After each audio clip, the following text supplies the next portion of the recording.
नीलम से कहता है। नीलम, तुम मुझे बहुत अच्छी लगती हो। मैं तुमसे शादी करना चाहता हूँ। लेकिन अमर, मैं एक विधवा हूँ और मेरा 4 साल का एक बच्चा भी है। मैं तुमसे शादी नहीं कर सकती। मुझे तुम्हारे विधवा होने से कोई फर्क नहीं पड़ता। मुझे तुम एक अच्छी इंसान लगी और इसीलिए मुझे तुमसे शादी करनी है। लेकिन मुझे मेरी फैमिली से इस बात की परमिशन कभी नहीं मिलेगी। तुम उसकी चिंता मत करो, मैं तुम्हारे घर आकर बात करूंगा। कुछ दिनों के बाद अमर नीलम के घर पहुंचता है। नमस्ते आंटी जी, मैं अमर हूँ। मैं आपकी बहू नीलम से शादी करना चाहता हूँ। मुझे तो पहले से पता था। पहले तूने विधवा वाला सफेद रंग छोड़कर ये रंग बिरंगी कपड़े पहनने शुरू किए और अब तेरा चक्कर भी चल रहा है। नहीं मम्मी जी, आप गलत समझ रही हैं। मैंने ऐसा कुछ नहीं किया। अगर ऐसा कुछ नहीं किया तो फिर कौन है ये लड़का, और यहाँ हमारे घर तेरे साथ शादी करने की बात करने क्यों आया है? आप नीलम को गलत समझ रही हैं। मैं नीलम को पसंद करता हूँ और उससे शादी करना चाहता हूँ। उसने मुझसे कभी ऐसा नहीं कहा। चले जाओ हमारे घर से। हमारे यहाँ पर विधवा बहुओं की शादियाँ नहीं करवाई जाती। समझ में आई बात? अमर वहां से चला जाता है और नीलम की सास उसे बहुत उल्टा सीधा सुनाती है। कुछ दिनों के बाद पड़ोस में एक शादी होती है। वहां पर सारी औरतें तैयार होकर आती हैं। नीलम की सास भी उसे वहां पर चलने के लिए कहती है।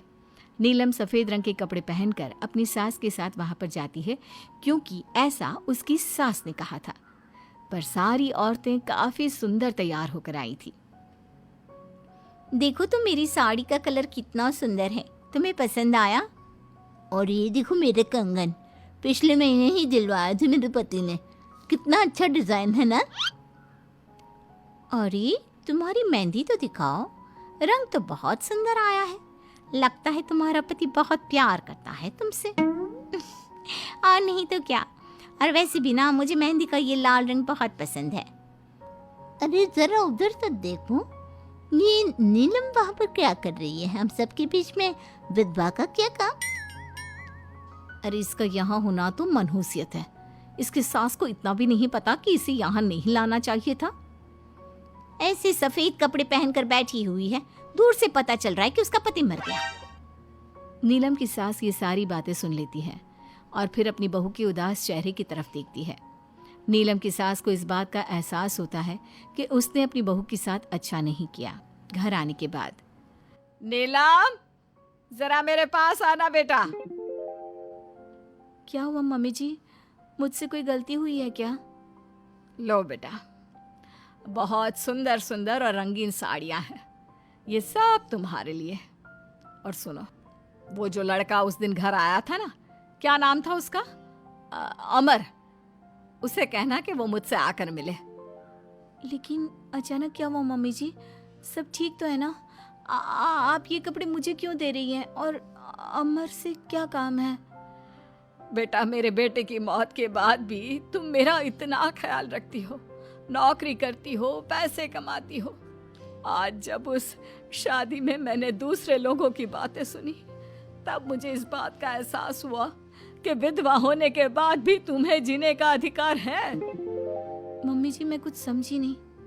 देखो बेटा, जो चला गया वो चला गया, लेकिन आज के बाद तुम रंगीन कपड़े पहनोगी, खुश होकर रहोगी।